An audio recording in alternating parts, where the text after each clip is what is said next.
আজকে আমি গিয়েছিলাম জ্বালানি সংকটের কবলে বাংলাদেশ বিশ্ব পরিস্থিতির কারণে বাস্তবে কী অবস্থা এটা দেখার জন্য। গাড়ির মালিক, চালক, গেলের যারা চালক মালিক, পাম্পে যারা এই সেবা দিয়ে থাকেন জ্বালানি পাম্পগুলোতে, সেই জায়গাগুলো মূলত দেখার চেষ্টা করেছি, বোঝার চেষ্টা করেছি। কোনো কোনো গাড়ি গতকাল রাত্রে 9টা থেকে অপেক্ষমান। আমি যখন যাই তখন বাজতেছে 12:30, দুপুর 12:30। চিন্তা করুন, প্রায় 15 ঘন্টা সময় ধরে তারা অপেক্ষায় প্রহর গুনছেন কখন তাদের একটু জ্বালানি তারা সংগ্রহ করতে পারবেন। আমার ধারণা এখানে কোনো মালিক নেই। আমি যাদের সাথে দেখা করেছি তারা সবাই হয়তো চালক হবে, কারণ কোনো মালিক এত দীর্ঘ সময়, যার একটা গাড়ি আছে, তিনি ওই বসে বসে 15 ঘন্টা অপেক্ষা করবেন, এই ধৈর্য তার আছে বলে আমি মনে করি। একটু সময় রোদের মধ্যে চালক ভাইদের সাথে কাটিয়েছি, বা মালিক থাকলে তাদের সাথে কাটিয়েছি। প্রত্যেকটা মানুষ হাঁপাচ্ছিল, ঘাম ঝরছে, অপেক্ষায় আছে কখন এক ফোঁটা তেল পাবে। চালকের কষ্ট বুঝবে কীভাবে? তিনি বরঞ্চ ঘরে বসে হয়তো বারবার ফোন দিচ্ছেন, এই তুমি কখন আসতেছো, ছেলেমেয়েরা স্কুলে যাবে, অথবা স্কুল থেকে নিয়ে আসতে হবে, অমুক অফিসে যাবে, আমি বাজারে যাব, তুমি কখন আসবে, তেল পেয়েছো? তিনি বারবার তাকে তাগদা দিচ্ছেন। করবেটা কি? তেল তো তার হাতে না, তেল যেখান থেকে পাবে ওখানে সে পৌঁছতে পারছে না। বহুদূর 2-2.5 কিলোমিটার পর্যন্ত দূরে দাঁড়িয়ে আছে। খোঁজ সংসদ ভবনের পাশে 2টা পাম্প আছে, রাস্তার পূর্ব দিকে একটা, পশ্চিম দিকে, আড়াআড়ি করে। ওই 2টাতেও গেলাম। সেখানে যাওয়ার সময় দেখলাম যে একটা পাম্পকে কেন্দ্র করে প্রায় 2.5-3 কিলোমিটার গাড়ির লাইন। মোটরসাইকেলের লাইন হবে 1 কিলোমিটারের মতো, কারণ তারা আড়াআড়ি, একটার পাশে আরেকটা, 2টা-3টা দাঁড়ায় যায়, কিন্তু গাড়ি তো একটার পিছনে একটা। যখন মোটরসাইকেলের লোকদেরকে জিজ্ঞেস করলাম কতক্ষণ, সর্বোচ্চ পাইলাম 5.5 ঘন্টা। কতটুকু পান? বলে যে এই পর্যন্ত অপেক্ষা করে সর্বোচ্চ 500 টাকার তেল পাই। গাড়ির চালক বন্ধুদেরকে জিজ্ঞেস করলাম আপনারা কতটুকু পান?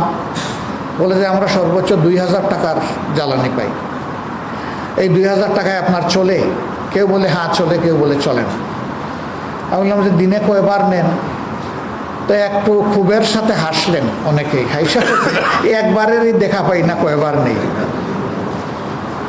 আমি বললাম যে আপনাদের সম্পর্কে বলা হচ্ছে যে আগে তেলের যে কাটতি চাহিদা ছিল, বিক্রি ছিল, এখন নাকি অনেক বেড়ে গেছে, এবং আপনারা বেশি বেশি নিয়ে স্টোর করেন, কেউ আবার বিক্রি করে দেন। তখন যে লোকেরা কী সব কথাবার্তা বলেছে আমি এগুলো বলতে পারবো না। এগুলা কার্যত মরার উপরে হাড়ার ঘা। একদিকে তেল পাচ্ছে না, আরেকদিকে তাদেরকে তেল পাচারকারী বা তেল চোর বানানো হচ্ছে। আফসোস। বলছিলাম শ্রমিকদের কষ্টের কথা। যারা বাইক বা রাইডার, তাদেরকে জিজ্ঞেস করলাম সারাদিনে কত রুজি করতেন আগে? বলে যে 1,500 থেকে 2,000 টাকা। এখন বলে 600 থেকে 700 টাকা। কেন? প্রথমত তেলের সংকট, দ্বিতীয়ত সময় নাই, সময় তো চলে যায় তেল সংগ্রহ করতে। আর আমরা তো মানুষ, 24 ঘন্টায় তো কিছু ঘুমাইতে হয় আমার, তো এ দিয়ে পরিবার চলে? চলে না। তাহলে আপনি এই পেশা কোন পেশায় যাব? সব দিকেই তো বেকারের মিছিল।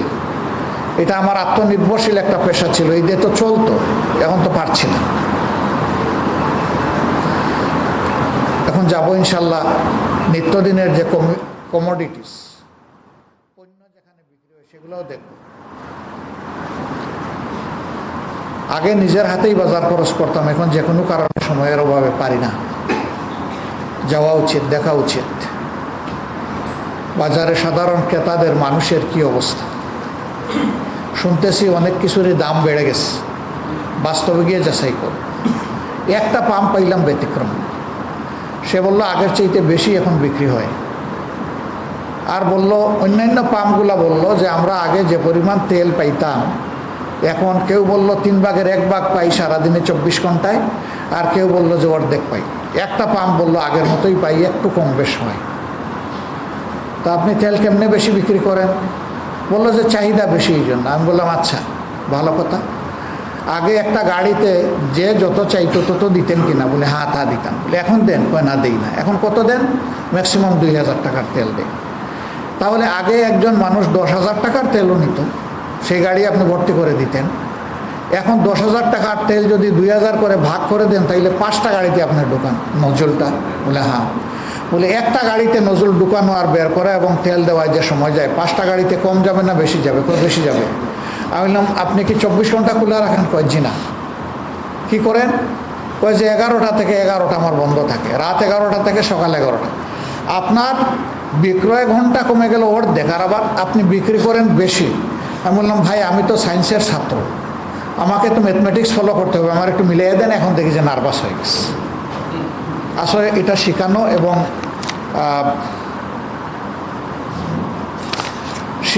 এবং এটা ছিল অ্যারেঞ্জ বলি আমি যা বুঝলাম, যে তাকে শিখিয়ে দেওয়া হয়েছে। এরপরে একটা একটা করে যখন আমি মিলাইতে লাগলাম, এখন সে হেরে গেছে, আর পারে না।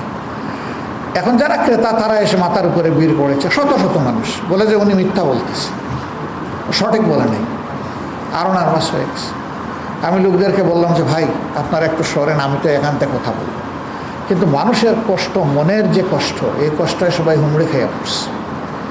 আমরা জিজ্ঞেস করলাম আপনাদের জন্য আমরা কি করতে পারি? আপনারা আমাদের জন্য সংসদে কথা বলবেন, বাইরে কথা বলবেন। যদি এই কথাগুলো বলতে পারেন তাহলে হয়তো আমাদের দুঃখ কিছু লাঘব হতো। আমি শ্রমিকদের এই কষ্টের কথাটা তুলে আনলাম কেন? এখানেও কিন্তু কোনো পাম্পে গিয়ে কোনো মালিকের দেখা পাইনি, তারাও শ্রমিক যারা এই তেল বিক্রি করতেছে। মালিক তো করে বসে আছে, সমস্ত ঝামেলা কিন্তু মোকাবেলা করতে হচ্ছে ওই শ্রমিক বাইরে। এখানেও শ্রমিক, ওখানেও শ্রমিক। আমি ইন্ডাস্ট্রি মালিকদেরকে জিজ্ঞেস করলাম, বিজিএমইর একজন বড় দায়িত্বশীলকে জিজ্ঞেস করলাম যে আগে যে ফার্নেস অয়েলটা পেতেন আপনাদের প্রয়োজনে বা ডিজেল পেতেন হেভি ডিউটি জেনারেটরগুলো চালানোর জন্য, এখন পান? না এখন পাই, তবে পাই যদি বাড়তি টাকা দিই। পাম্প থেকে নয়, অন্য জায়গা থেকে। আমি বললাম যে অন্য জায়গা থেকে যে তেল আপনি বাড়তি টাকা দিয়ে কিনছেন, একদিকে আপনার আর্থিক লস, আরেকদিকে ওই তেলের মধ্যে যদি ভেজাল মিশিয়ে দেয় তো আপনার মোটরই তো নষ্ট হয়ে যাবে। হচ্ছে ইতিমধ্যে, মানে একটা সর্বগ্রাসী ধ্বংসের মধ্যে দিয়ে আমরা আগাচ্ছি। এ বিষয়ে যখন আমরা সংসদে কথা বলতে চাই তখন আমাদের নোটিশগুলা আমলে আনা হয় না। সরকার ভয় পায়। আরে আপনি ভয় পাবেন কেন? এই সমস্যা তো সরকার সৃষ্টি করে নাই, এই সমস্যা সৃষ্টি হয়েছে দুনিয়ায় চলমান যুদ্ধের কারণে। বরঞ্চ এখানে আমরা সবাই মিলে যদি খোলামেলা কথা বলি তাহলে একটা জাতীয় ঐক্যমতে আমরা বুঝতে পারব। কিন্তু তথ্যই যদি সঠিক দেওয়া না হয়, আমাদেরকে এমনভাবে সংসদের ভিতরে বিবৃতি পড়ে শোনানো হয়, মনে হয় যেন এখন তেলের উপর দিয়ে বাংলাদেশ বাসতেছে, তেলা অবস্থা আমাদের। তা আমি বলি যে সব তেল সংসদে ঢুকে গেছে, বাইরে পাওয়া যাচ্ছে না।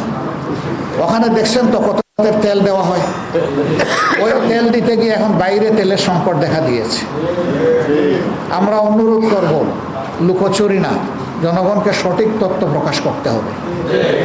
আমরা সহযোগিতা করব। এই দেশ শুধু আপনাদের না, এই দেশ আমাদের, এই দেশ জনগণের দেশ, এই দেশ 18 কোটি মানুষের দেশ। 18 কোটি মানুষের কষ্ট হলে আমাদেরও কষ্ট হবে, আমরাও তার অংশীদার। মানুষ ভালো থাকলে আপনি আমিও ভালো থাকবো। তো কেন ভালো থাকার চেষ্টা সবাই মিলে আমরা করবো না? অবশ্যই আমরা করব।